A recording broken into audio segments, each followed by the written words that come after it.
اور زور سے بولو، یہ پیسہ کو، اور زور سے بولو، یہ پیسہ کو. ہاں ادھر دیکھیے، بدن میں خوشبو لگا سکتے ہیں. ارے بولو، بدن میں خوشبو لگا سکتے ہیں، یہ خوشبو لگانا سنت ہے. لیکن زمین پر خوشبو ڈالنا، ارے بولو زمین کو کیا فائدہ پہنچا؟ ارے بولو زمین کو کیا فائدہ پہنچا؟ تو گویا یہ پیسہ کو برباد کرنا ہوا، تضییع مال ہوا. آپ کو خوشبو لگانی تھی، حضور جب تشریف لاتے تو حضور کے بدن پر خوشبو کا چھڑکاؤ کرتے. ارے بولو یہ اچھا کام تھا، ہے کہ نہیں؟ لیکن زمین پر آپ خوشبو ڈال کر چلے گئے، یہ پیسہ کو برباد کرنا ہوا. اور پیسہ کو برباد کرنا حرام حرام حرام، یہ تضییع مال ہے. بالکل ادب سے مسئلہ سن لو. مسئلہ سمجھ میں آ گیا کہ نہیں؟ ارے بولو مسئلہ سمجھ میں آ گیا کہ نہیں؟ ہاں، اگر کوئی تھوڑا کھانا کھائے اور تھوڑا کھانا چھوڑ دے، پھینک دے، یہ بھی حرام. جیسے شادی میں لوگ جانور کی طرح، جانور بھی کھانا سمیٹ کر کھاتا ہے. لیکن آج کل کے مسلمان شادی میں کھانا کو 3 ٹکڑا برباد کرتے ہیں. آپ کو پتا ہے اس طرح کا کھانا کھانا اور کھانا کو برباد کرنا، ادھر دیکھو، کھانا کھانا تو جائز ہے لیکن برباد کرنا حرام حرام حرام. جتنی ضرورت ہے اتنا ہی تم لو.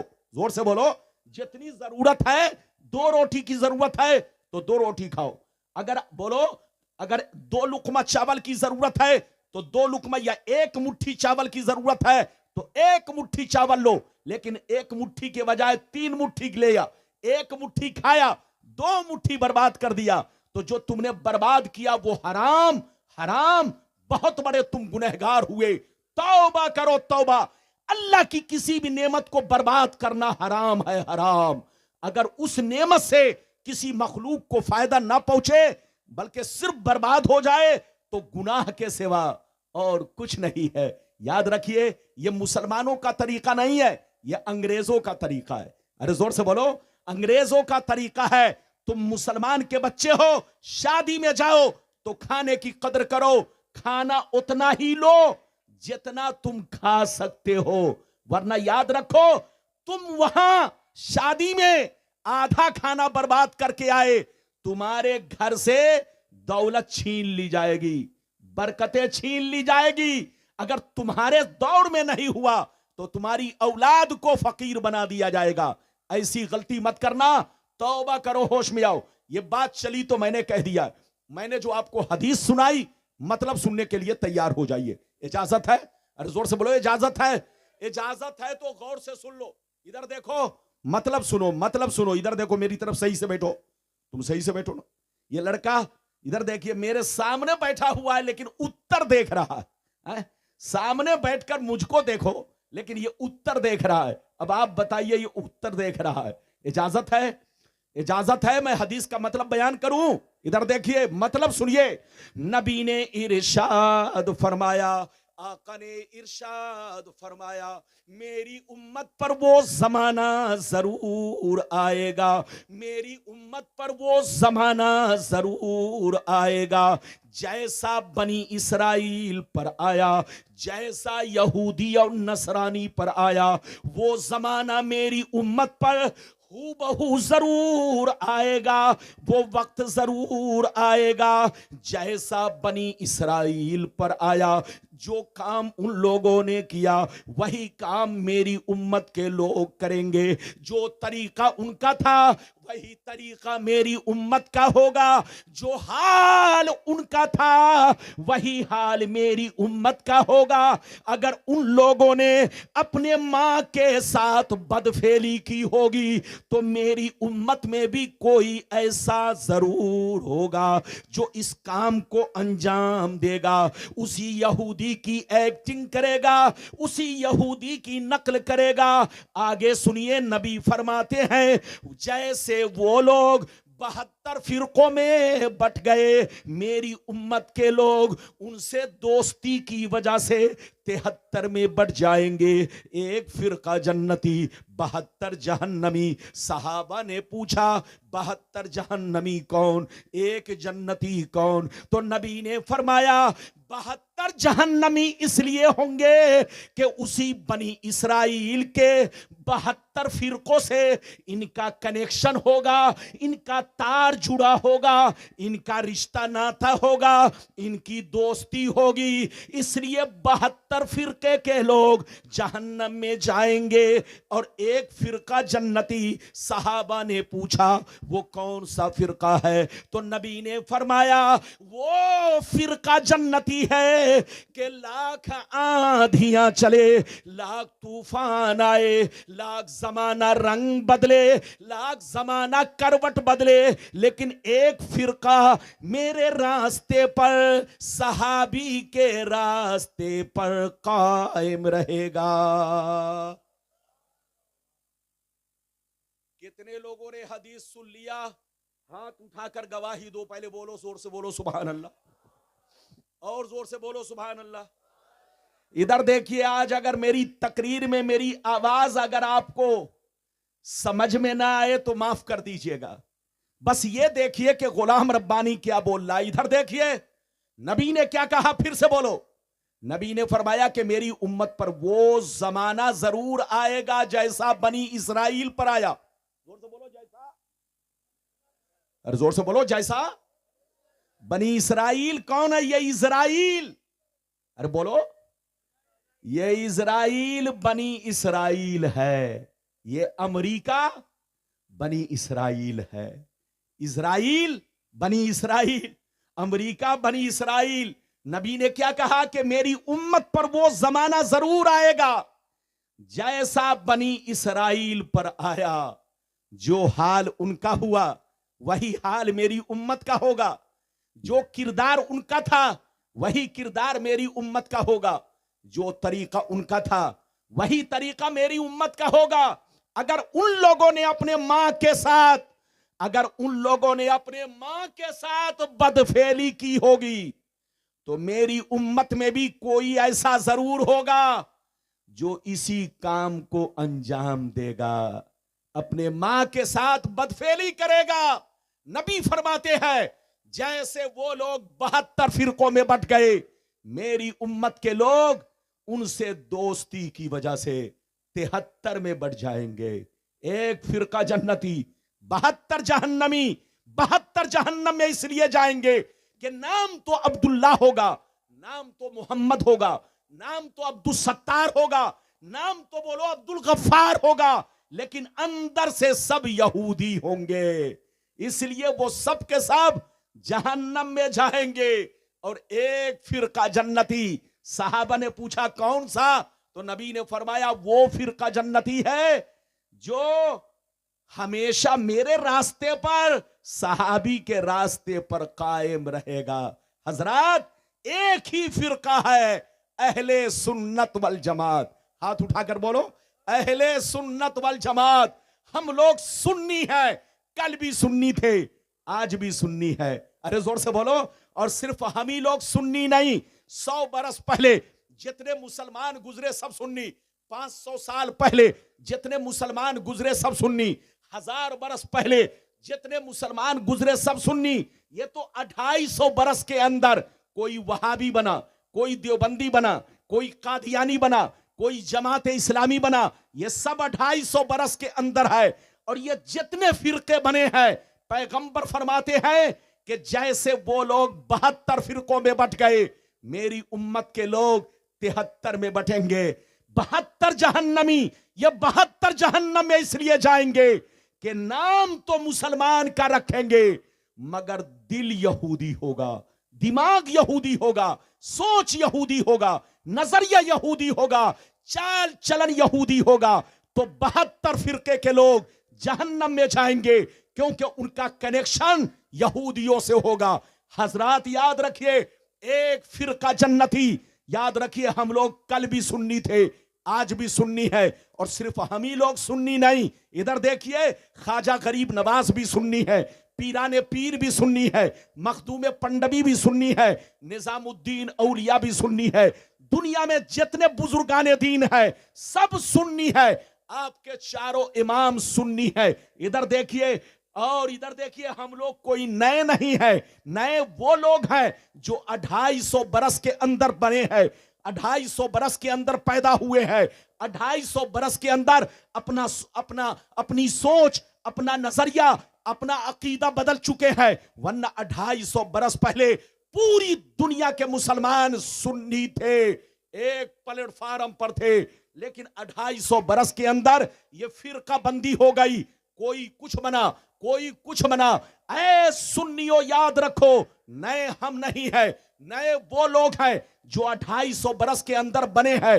ہمارا وہی عقیدہ ہے جو غریب نواز کا عقیدہ ہے، ہمارا وہی عقیدہ ہے جو غوث اعظم کا عقیدہ ہے، ہمارا وہی عقیدہ ہے جو چاروں امام کا عقیدہ ہے، ہمارا وہی عقیدہ ہے جو تمام صحابی کا عقیدہ ہے۔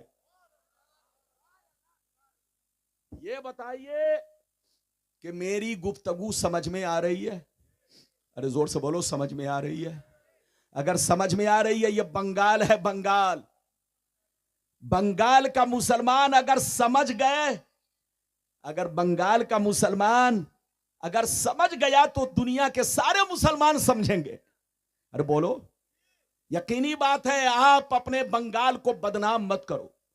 بنگال بہت بیسٹ جگہ ہے، بہت بہتر جگہ ہے، یہاں کا مسلمان بہت شاندار ہے۔ شرط یہ ہے کہ مسلمان 5 وقتہ نمازی بنے، شرط یہ ہے کہ مسلمان 5 وقتہ نمازی بنے، اپنے ماں باپ کی قدر کرے، بزرگوں کی قدر کرے، جہاں رہے اپنے مذہب کو بدنام نہ کرے۔ زور سے بولو، یہ بات چلی تو میں نے کہہ دیا۔ یہ بتاؤ کہ اب تک جتنی باتیں میں نے بیان کی سمجھ میں آئی کہ نہیں؟ ارے زور سے بولو، سمجھ میں آئی؟ اب چلیے وہ حدیث سنیے کہ ایک مسلمان کا، بچے کو بیٹھائیے، ایک مسلمان کا دوسرے مسلمان پر حق کیا ہے؟ ارے زور سے بولو، ایک مسلمان کا دوسرے مسلمان پر حق کیا ہے؟ تو 2 حدیث سناؤں گا، غور سے سنیے، بڑی شاندار حدیث، مشکات شریف جلد اول کتاب الایمان صفحہ نمبر 12 کی حدیث سنو۔ اللہ اللہ، ان عبداللہ ابن مسعود قال قال رسول اللہ صلی اللہ تعالی علیہ وسلم المسلم من سلم المسلمون من لسانہ ویدہ، مسلمان وہ سب سے اچھا مسلمان وہ ہے، سب سے بہتر مسلمان وہ ہے جو دوسرے مسلمان بھائی کو اپنے زبان سے بھی محفوظ رکھے اور اپنے ہاتھوں سے بھی محفوظ رکھے۔ ادھر دیکھیے، نبی فرماتے ہیں کہ سب سے اچھا مسلمان وہ ہے المسلم من سلم المسلمون من لسانہ ویدہ، بہتر مسلمان وہ ہے جو ایک مسلمان دوسرے مسلمان کو اپنی زبان سے بھی محفوظ رکھے اور اپنے ہاتھوں سے بھی محفوظ رکھے۔ زبان سے محفوظ رکھنے کا مطلب یہ ہے کہ ان کو گالی نہ دے، ان کو تکلیف نہ پہنچائے، اور ہاتھ سے محفوظ رکھنے کا مطلب یہ ہے کہ ان پر لاٹھی نہ چلائے، ان پر گولی نہ چلائے، ان کو تماچا نہ مارے، ان پر ظلم نہ ڈھائے، ان پر ظلم نہ ڈھائے۔ مسلمان وہ ہے جو دوسرے مسلمان کو زبان سے بھی محفوظ رکھے اور اپنے ہاتھوں سے بھی محفوظ رکھے۔ یہ تو ایک حدیث۔ دوسری حدیث بخاری کی سنیے، بڑی شاندار۔ بابو بالکل ادب سے بیٹھو، کہاں جا رہے، کہاں جا رہے؟ یہ چھوکرا دیکھیے تقریر میں اٹھ رہا، تھوڑی دیر بیٹھو، ادب سے بیٹھو، تھوڑی دیر بیٹھو، اجازت ہے تو سارا مجمع ہاتھ اٹھا کر بولو سبحان اللہ، اور زور سے بول دو سبحان اللہ، اور زور سے بولو سبحان اللہ۔ ماشاءاللہ، غور سے سن لو، بخاری شریف جلد اول کتاب الایمان صفحہ نمبر 7 کی حدیث سنو۔ ان عبداللہ ابن عمر رضی اللہ تعالی عنہ قال سئل النبی صلی اللہ تعالی علیہ وسلم ای الاسلام خیر فقال علیہ السلام فقال علیہ السلام تقرأ السلام فقال علیہ السلام تطعم الطعام وتقرأ السلام على من عرفت ومن لم تعرف. حضرت عبداللہ کہتے ہیں کہ نبی کریم سے پوچھا گیا اے اللہ کے رسول سب سے اچھا مسلمان کون ہے، سب سے بہتر مسلمان کون ہے، سب سے عمدہ مسلمان کون ہے؟ تو نبی نے فرمایا سب سے اچھا مسلمان وہ ہے جو غریبوں کو کھانا کھلائے، غریبوں کا خیال رکھے، یتیموں کا خیال رکھے، غریبوں کو کھانا کھلائے، غریبوں کا خیال رکھے، غریبوں کی مدد کرے. سب سے اچھا مسلمان وہ ہے جو غریبوں کا خیال رکھے اور اس مسلمان کو بھی سلام کرے جس کو پہچانتا ہو اور ان کو بھی سلام کرے جن کو نہ پہچانتا ہو. کیا کہا؟ جلدی بولو. سب سے اچھا مسلمان وہ ہے جو غریبوں کو کھانا کھلائے، غریبوں کا خیال رکھے، غریبوں کو کپڑا پہنائے اور اس مسلمان بھائی کو بھی سلام کرے جس کو پہچانتا ہو اور اس کو بھی سلام کرے جن کو نہ پہچانتا ہو. ادھر دیکھیے، لیکن آج کا مسلمان سڑکوں سے گزرتا ہے، دیکھ رہا ہے کہ داڑھی ٹوپی والا مسلمان آ رہا ہے. بولو، نام پوچھنے کی ضرورت نہیں ہے، داڑھی ٹوپی والا آ رہا ہے لیکن کر سر جھکا لیتا ہے، جلدی سلام نہیں کرتا. یاد رکھو نبی نے کیا کہا؟ سب سے اچھا مسلمان وہ ہے جو غریبوں کو کھانا کھلائے، یتیموں کو کپڑا پہنائے، مسکینوں کا خیال رکھے اور اپنے ان مسلمان بھائی کو بھی سلام کرے جن کو پہچانتا ہو اور ان کو بھی سلام کرے جن کو نہ پہچانتا ہو. یہ ایک مسلمان کا دوسرے مسلمان پر حق ہے. اب آگے چلیے، بیوی کا شوہر پر حق کیا ہے؟ جلدی جلدی سنیے، بہت لمبی چوڑی تقریر نہیں، آپ جب تک سنو گے غلام ربانی حدیث آپ تک پہنچائے گا. بیوی کا شوہر پر حق کیا ہے، شوہر کا بیوی پر حق کیا ہے، ماں باپ کا بچوں پر حق کیا ہے، بچوں کا ماں باپ پر حق کیا ہے. وہ پوری حدیث سن کر جائیے گا بابو، پوری حدیث سن کر. اور حضرت آنے والے ہیں، زیارت کر کے جائیے گا، دعائیں لے کر جائیے گا، سلام پڑھ کے جائیے گا. میری طرف دیکھیے، حدیث سنیے، بڑی شاندار حدیث. مشکات شریف جلد نمبر 2 کتاب النکاح صفحہ نمبر 281، صفحہ نمبر 281. اللہ اللہ ان ابی ہریرہ رضی اللہ تعالی عنہ قال قال رسول اللہ صلی اللہ تعالی علیہ وسلم لو كنت امر احدا ان يسجد لاحد لامرت المرأة ان تسجد لزوجها. میرے سرکار نے فرمایا، آقا نے ارشاد فرمایا، اگر اللہ کے علاوہ کسی غیر کو سجدہ کرنا جائز ہوتا، اگر اللہ کے علاوہ کسی اور کو سجدہ کرنا جائز ہوتا تو میں عورتوں کو حکم دیتا کہ اپنے شوہر کو سجدہ کرے. نبی فرماتے ہیں اگر اللہ کے علاوہ کسی غیر کو سجدہ کرنا جائز ہوتا، زور سے بولو، اللہ کے علاوہ. اچھا یہ بتاؤ، اللہ کے علاوہ کسی اور کو سجدہ کرنا جائز ہے؟ ہاتھ اٹھا کر بولو. میں اس لیے پوچھ رہا ہوں تاکہ سب کو پتا چل جائے. بولو، اللہ کے علاوہ کسی اور کو سجدہ کرنا جائز ہے؟ ہاتھ اٹھاؤ، ہاتھ نیچے کرو. اچھا یہ بتاؤ، سب سے بڑا مجرم کون ہے؟ سب سے بڑا مجرم وہ ہے جو اللہ کے علاوہ کسی اور کو سجدہ کرے. جو اللہ کے علاوہ، بولو، اللہ کے علاوہ کسی اور کو، اللہ کا کسی کو شریک سمجھے. دنیا میں سب سے بڑا مجرم وہ ہے جو اللہ کے علاوہ کسی اور کو، بولو، اللہ کا کسی اور کو شریک جانے، شریک سمجھے. ادھر دیکھیے میرے نبی کیا فرماتے، غور سے سنیے. نبی فرماتے اللہ کے علاوہ اگر غیر کو سجدہ کرنا جائز ہوتا تو میں عورتوں کو حکم دیتا کہ شوہر کو سجدہ کرے، مگر اللہ کے علاوہ غیر کو سجدہ کرنا جائز نہیں، اس لیے عورتوں کو سجدہ کا حکم نہیں ہے. ہاں، عورت کو چاہیے کہ اپنے شوہر کا حکم مانے، شوہر کی بات مانے. شوہر دن کہے تو دن کہے, شوہر رات کہے تو رات کہے, شوہر کے ہر جائز کام میں ہاں میں ہاں ملائے, شوہر کے ہر ناجائز کام میں ہاں میں ہاں ملائے. ہاں اگر شوہر شریعت کے خلاف کسی کام کا حکم دے تو پھر بیوی بات نہیں مانے گی. اگر شوہر اگر شریعت کے خلاف کسی کام کا حکم دے تو عورت پر فرض ہے کہ اب شوہر کی یہاں پر بات نہ مانے, شوہر کی بات وہیں مانی جائے گی جو شریعت کے مطابق ہو. زور سے بولو, جو شریعت کے مطابق ہو. لیکن جو شریعت کے خلاف ہو, اسلام کے خلاف ہو, عورت اس بات کو نہیں مانے گی.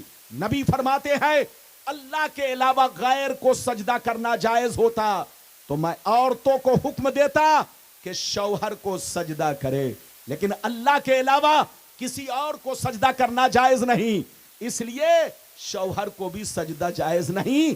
ہاں عورت پر واجب ہے, فرض ہے کہ اپنے شوہر کا حکم مانے, شوہر کے ہر جائز کام میں ساتھ دے, شوہر کے ہر ناجائز کام میں بولو ہر ناجائز یعنی جو ناجائز شریعت کی نظر میں ہے, شریعت کی نظر میں جو کام ناجائز ہے اگر شوہر کہتا یہ ناجائز ہے تو بیوی بھی اسے ناجائز کہے.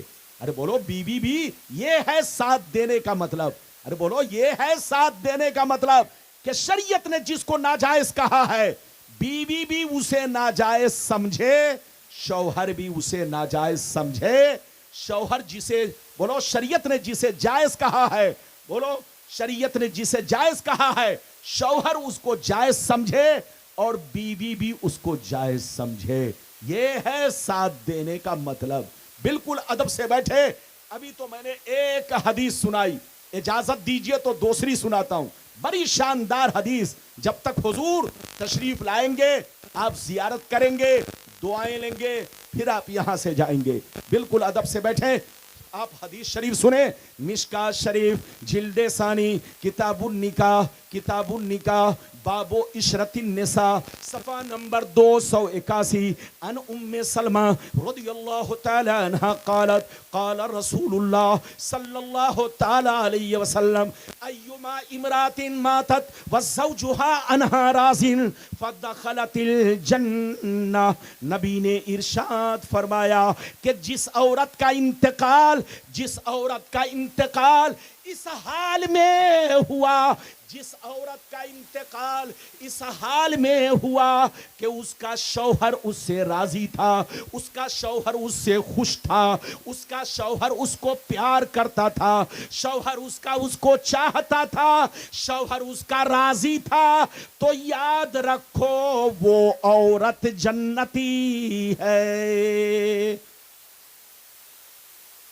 نبی فرماتے ہیں کہ جس عورت کا انتقال اس حال میں ہوا کہ شوہر اس کا خوش تھا, شوہر اس کا راضی تھا, شوہر اس کا پیار کرتا تھا, تو سمجھ لو وہ عورت جنتی ہے. ایک مسئلہ یہاں پر سن لو, اجازت ہے؟ ارے بولو ایک مسئلہ سنو گے, ارے زور سے بولو مسئلہ سنو گے. لوگ کہتے ہیں کہ بیوی کا انتقال ہو جائے تو شوہر چہرہ نہیں دیکھ سکتا ہے. ارے بولو, کہتے ہیں کہ بیوی کا انتقال ہو جائے تو شوہر چہرہ نہیں دیکھ سکتا. یہ غلط بات ہے. اگر بیوی کا انتقال ہو جائے تو شوہر چہرہ بھی دیکھ سکتا ہے, کاندھا بھی دے سکتا ہے, قبر میں بھی اتار سکتا ہے. ہاں بیوی کو نہلا نہیں سکتا, بیوی کو نہلا نہیں سکتا, لیکن اگر مجبوری ہے, پردیس میں بیوی انتقال کی, وہاں پر کوئی عورت نہلانے والی نہیں ہے, تو شوہر نہلا تو نہیں سکتا, ہاتھ میں کپڑا اپنے لپیٹ کر اس کو تیمم کرا سکتا ہے. ارے بولو, اپنے ہاتھ میں کپڑا لپیٹ کر بیوی کو تیمم کرا سکتا ہے مگر نہلا نہیں سکتا. باقی بیوی انتقال کر جائے تو شوہر چہرہ بھی دیکھ سکتا ہے, کاندھا بھی دے سکتا ہے, قبر میں بھی اتار سکتا ہے. یہ بات چلی تو میں نے کہہ دیا ہے. بالکل نعرہ لگا دیجیے مولانا اسماعیل نام کے ختم کر دوں. ارے بولو اور بولوں کہ ختم کر دوں؟ لیکن آپ لوگ لگتا ہے کہ روزہ رکھ کے بیٹھے ہیں. ارے بتائیے, روزہ رکھ کے آپ لوگ بیٹھے ہیں؟ ایسے نہیں. ادھر دیکھیے, غلام ربانی قصہ کہانی بول رہا ہے کہ حدیث بول رہا ہے؟ حدیث بول رہا ہے, لیکن تھوڑا سا سیٹنگ کا معاملہ ہے. آواز آپ کے سامنے تھوڑا میٹھی نہیں لگ رہی ہے تو آپ لوگ تھوڑا سا, آپ ادھر دیکھیں نا, میں بھی کیا کروں؟ ارے بولو میں بھی کیا کروں, جان تو نہیں دوں گا. ہاتھ اٹھا کر بولو سبحان اللہ, اور زور سے بولو سبحان اللہ. ہاتھ نیچے کرو. میرے بعد مولانا اسماء الحق صاحب, یہ آپ کے بنگال کے, بولو بنگال کے بکتا, بنگال کے شہزادے ہیں. یہ آپ کا, بولو یہ آپ کے علاقے کا ماشاءاللہ ابھرتا ہوا مولانا اور بکتا ہے, اور ان پر خصوصی فیضان حضور مسعود میاں. ارے بولو حضور مسعود میاں کا ہے, آل رسول کا ہے. آپ بیٹھیں, میرے بعد آپ ان کو جم کے سنیں گے. اجازت ہے؟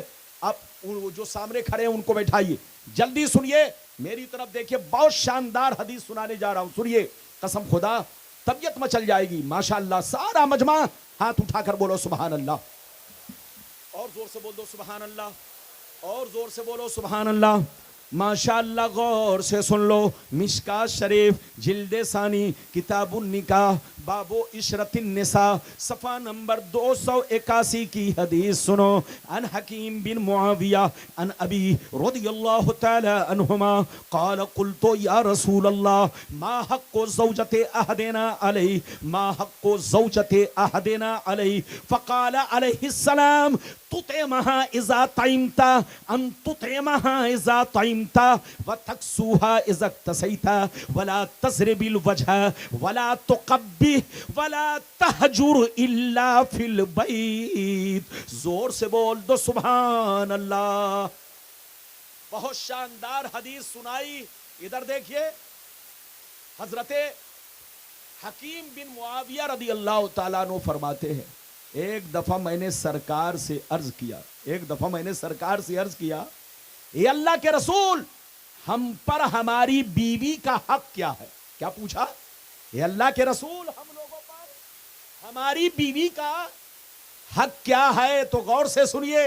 نبی نے فرمایا تمہاری بیوی کا تم پر حق یہ ہے, جتنا اچھا کھانا تم کھاؤ اپنی بیوی کو کھلاؤ, جتنا قیمتی کپڑا تم پہنو بیوی کو پہناؤ, اور جب کبھی غصہ آ جائے تو چہرے پہ تماچا نہ مارو, ان کو گالیاں نہ دو, ان کو بدصورت نہ کہو, اور جب معاملہ حد سے گزر جائے تو 3 طلاقیں نہ دو. کیا کہا؟ زور سے بولو. نبی نے فرمایا تمہاری بیوی کا تم پر حق کیا ہے؟ پھر سے سنیے. صحابہ نے پوچھا کہ ہماری بیوی کا ہم پر حق کیا ہے؟ تو نبی نے کیا کہا؟ تمہاری بیوی کا تم پر حق یہ ہے, جتنا اچھا کھانا تم کھاؤ اپنی بیوی کو کھلاؤ, جتنا قیمتی کپڑا تم پہنو بیوی کو پہناؤ, اور جب کبھی غصہ آ جائے تو چہرے پر تماچا نہ مارو, چہرے پر ہاتھ نہ مارو, ان کو گالیاں نہ دو, ان کو بدصورت نہ کہو, اور جب معاملہ حد سے گزر جائے تو 3 طلاقیں نہ دو. ادھر دیکھیے, آج کا مسلمان, آج کل کا چھوکڑا جب غصے میں آتا ہے تو ان کی زبان راجدھانی کی طرح چلتی ہے. ارے بولو, ایک ایک سانس میں 100 طلاق. ایک چھوکڑا میرے پاس پہنچا, کہا حضرت میں نشے میں تھا, مجھے خیال نہیں کہ میں نے کتنی بار طلاق دیا. حضرت نے پوچھا, مجھ سے کہنے لگا حضرت مجھے یاد نہیں کہ میں نے کتنی بار طلاق دیا. میں نے کہا یہ بتاؤ.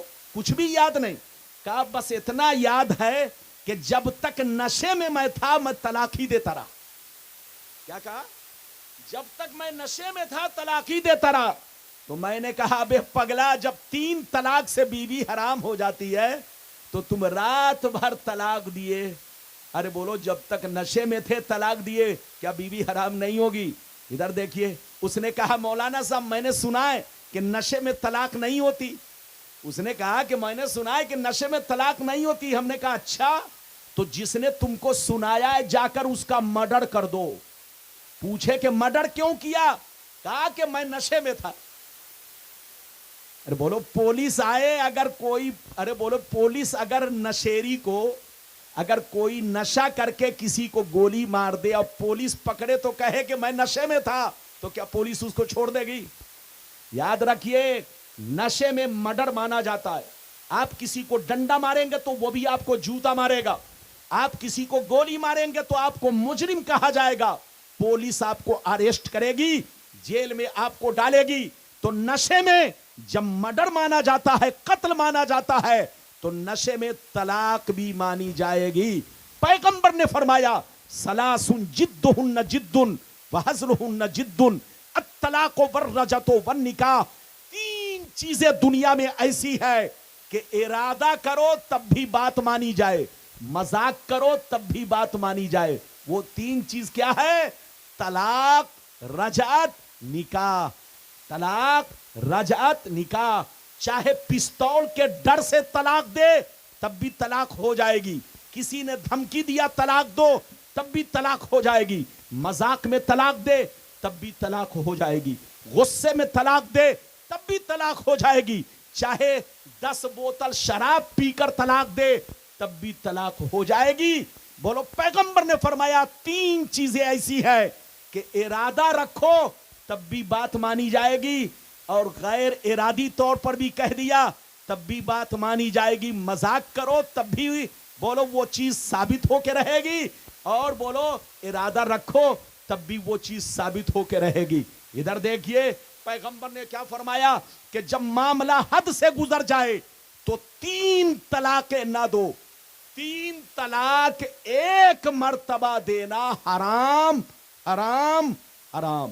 مسئلہ سن لو, 3 طلاقیں ایک مرتبہ, طلاق طلاق طلاق, تینوں طلاق ایک مرتبہ دینا حرام, حرام, حرام. ادھر دیکھیے طلاق دینے کا حکم کب ہے؟ طلاق دینے کا حکم کب ہے؟ سن لو. بیوی بدچلن ہو, بدماش ہو, بد کردار ہو, آپ کی بات نہ مانتی ہو, آپ کے ماں باپ کی بات نہ مانتی ہو, آپ کو گالی دیتی ہو, آپ کے ماں باپ کو گالی دیتی ہو, آپ کی عزت نہ کرتی ہو, آپ سے ہر وقت پیسہ تلاش کرتی ہو, آپ کے کمائی کا خیال نہ رکھتی ہو, آپ کو پریشان کرتی ہو, ماں باپ کو گالیاں دیتی ہو, نماز نہ پڑھتی ہو, روزہ نہ رکھتی ہو, دن بھر گھومنا چاہتی ہو, شریعت کی خلاف ورزی کرتی ہو, تو ایسی بیوی کو طلاق دے سکتے ہیں. لیکن شریعت نے کہا 3 طلاقیں نہ دو. اگر دینی ہے تو صرف 1 طلاق رجعی دو, 1 طلاق رجعی دو, اور 1 طلاق رجعی دے کر کے بستر الگ کر دو. کیا مطلب؟ تم الگ کمرے میں سو, ان کو الگ کمرے میں رکھو, اور 3 مہینہ تک, 3 مہینہ کا مطلب 3 MC تک, یعنی پہلی مرتبہ MC آئی پاک ہو گئی, دوسری مرتبہ آئی پاک ہو گئی. طلاق کے بعد 3 MC ہونا ضروری ہے, 3 حیض ہونا ضروری ہے. چاہے وہ 3 حیض 6 مہینے میں آئے, چاہے 3 مہینے میں آئے, چاہے 4 مہینے میں آئے, چاہے سال بھر میں آئے, 3 MC تک آپ ان کے قریب تک نہ جائیں, ان سے بات چیت نہ کرے, بستر الگ کر دے. تو 1 طلاق آپ نے آج دیا, پہلی MC آئی نکل گئی, عورت پاک ہو گئی, دوسری MC آئی عورت پاک ہو گئی, چوتھی MC, تیسری MC آئی عورت پاک ہو گئی. تو جیسے 3 حیض پورے ہوں گے, 3 MC پورے ہوں گے, اب عورت بائنا ہو جائے گی, نکاح خود بخود ختم ہو جائے گا. اب آپ کو دوسری طلاق دینے کی ضرورت ہی نہیں ہے, تیسری طلاق دینے کی ضرورت نہیں ہے. تینوں طلاق ایک مرتبہ دینا حرام, حرام, حرام. اگر دے دیا اب پھر بیوی کو لوٹانا پڑا, اگر دے دیا پھر بیوی کو رکھنا پڑا, تو بغیر حلالہ کے آپ نہیں رکھ سکتے, بغیر حلالہ کے حلال نہیں. اگر آپ اس مصیبت سے بچنا چاہتے ہیں تو سنت پر عمل کیجئے. اس مصیبت سے بچنا چاہتے ہیں تو نبی کے راستے پر چلیے. نبی نے فرمایا اگر تمہاری بیوی بدچلن ہو, بدماش ہو, نماز نہ پڑھتی ہو, شریعت کے خلاف کام کرتی ہو, تمہارے ماں باپ کو گالیاں دیتی ہو, تم کو گالیاں دیتی ہو, تو 3 طلاقیں مت دو, 2 طلاقیں مت دو, صرف 1 طلاق دے دو, اور 1 طلاق دے کر 3 MC تک چھوڑ دو. بات چیت مت کرو. جس دن 3 MC پورے ہوں گے خود بخود نکاح ختم ہو جائے گا, بائنہ ہو جائے گی. اب اگر تم کو 6 مہینہ کے بعد ان کو دوبارہ رکھنا پڑا, سال بھر کے بعد دوبارہ رکھنا پڑا, توبہ انہوں نے کر لیا, غلطی کی معافی مانگ لی, تو بغیر حلالہ کے آپ اس کو نکاح کر کے اپنے گھر میں واپس لا سکتے ہیں. یہ آپ کے لیے آسان طریقہ ہے. 1 طلاق دینے میں آسان طریقہ یہ ہے کہ نکاح ختم ہونے کے بعد پھر 6 مہینہ کے بعد اگر افسوس ہوا, صدمہ ہوا کہ بچوں کا کیا ہوگا, ارے بولو گھر کا کیا ہوگا, عورت کی زندگی کا کیا ہوگا, تو آپ بغیر بولو حلالہ کے کسی سے بھی نکاح پڑھوا کر یا خود سے نکاح پڑھ کر کے آپ اپنے گھر میں لا سکتے ہیں. یہ کب ہوگا, زور سے بولو, جب 1 طلاق رجعی دے کر کے 3 حیض تک چھوڑ دیں گے تب. اور اگر تینوں بم ایک ساتھ پٹک دیا, ارے بولو تینوں طلاق ایک مرتبہ دے دیا, تو مصیبت گلے میں رہے گی. اب اگر لوٹانا پڑا تو بغیر حلالہ کے حلال نہیں ہوگی. اس لیے نبی کی شریعت پر چلو, نبی کے راستے پر چلو. نبی نے جو کہا حکم مانو. وانتم الاعلون ان کنتم مومنین. دنیا میں تم ہی عزت والے رہو گے, دنیا میں تم ہی مرتبے والے رہو گے, دنیا میں تم ہی شان والے رہو گے. شرط یہ ہے تم سچے پکے مومن اور مسلمان بن جاؤ. اللہ آپ کو سلامت رکھے, آباد رکھے, جلسے کو قبول فرمائے, میرا آنا سب کا آنا قبول فرمائے. انشاءاللہ پھر کبھی آیا تو جم کے گفتگو ہوگی. اجازت دیجئے, جو کچھ بھی میرے بیان میں غلطی ہوئی اللہ ہمیں معاف فرمائے, آپ کو بھی معاف فرمائے. آج تھوڑی سی آپ کو کمی محسوس ہوئی, ادھر دیکھیے, اگر